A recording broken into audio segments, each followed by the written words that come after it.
Hey guys, so we have Moon Serpent and Bone tomorrow. It is the sexy Hexloop market. Sounds like it's gonna be a much smaller market, but I'm still excited all the same. Any excuse to go to a Moon Serpent and Bone market and hang out with my friends there is good enough for me. The weather looks like it's gonna be a bit dicey, so we're gonna see how that plays out. I can't wait to take you guys along for the ride and have some fun tomorrow. So, see you guys in a bit. Also, I came to the realization that tomorrow is also Super Bowl Sunday, so that could play into attendance just a little bit. Not sure. We'll have to see how that plays out. I didn't realize it was Super Bowl Sunday when I applied for it. Not that it really would have mattered to me either way, but, you know, just would have been something to have noticed. But, yeah, so we'll see how it goes tomorrow. I like this filter, so deal with the filter. See you guys tomorrow. Okay, we are heading to the event. We are cold. There is so much snow outside right now. And we're running a little late, but it's because of the snow. So, yay. What the roads currently look like. Real fun.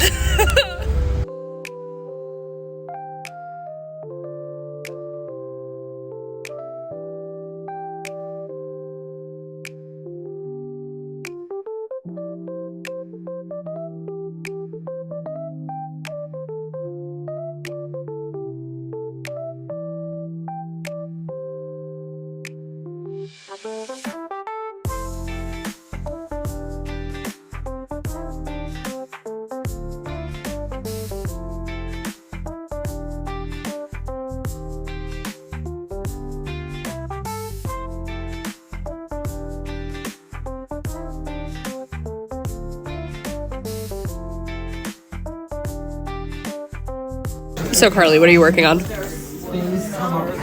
Oh, I see. What are you working on? I have rear-lifting. Oh, well, that's fantastic. Places get pretty packed. Pretty cool.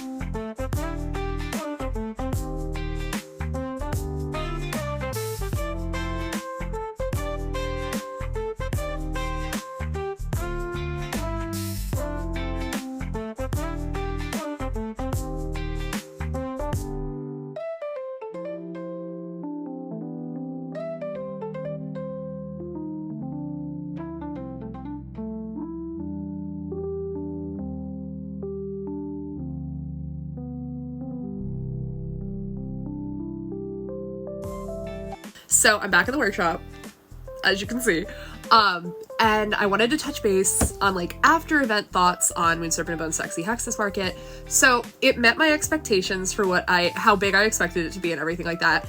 Amy, who runs Moon Serpent and Bone, is always very upfront with her vendors and everything like that. So I went in expecting pretty much the turnout that came, which, you know, perfect. I love when vendors have that kind of respect from event organizers and everything. It was much smaller compared to like other Moon Serpent and Bone events. You know, we also had Super Bowl Sunday, we had that snowstorm. As you can see from my videos, my roads weren't even plowed when I left in the morning to head over to the event. Luckily the highways were okay, and like the bridge for the Beacon Bridge was fine, but like there were a lot of factors like definitely trying to like stack the odds not in the favor of the event. But that being said, people still came out.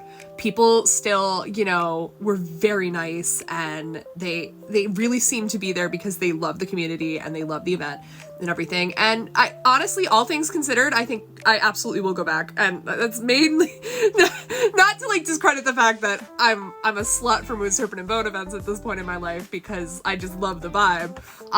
But also just because I think that it was a really cool opportunity. And yeah, I'll put a graphic, because I always do the graphics of like expenses versus income and everything like that. But just keep in mind that I was expecting this to be a smaller income versus expenses kind of event. So yeah, it was just kind of something to help me get back into the swing of things for vending, because I have not vended since last December. Yeah. All right, guys, thanks for watching. As always, please subscribe. I'm gonna try to do more and more of these little like vendor vlogs because I know a lot of Artist Alley vendors do these, but I haven't really seen any for like oddities or like spooky market vendors and stuff like that. And I'm like, we should start building that community too, you know? So I'm gonna hopefully help be a part of that community when it eventually gets built and everything like that. So thank you guys so much for checking in. I look forward to seeing you in the next one. And I get to go to the Long Island Convention of Horror in about a week, so that's gonna be freaking awesome. All right, bye guys.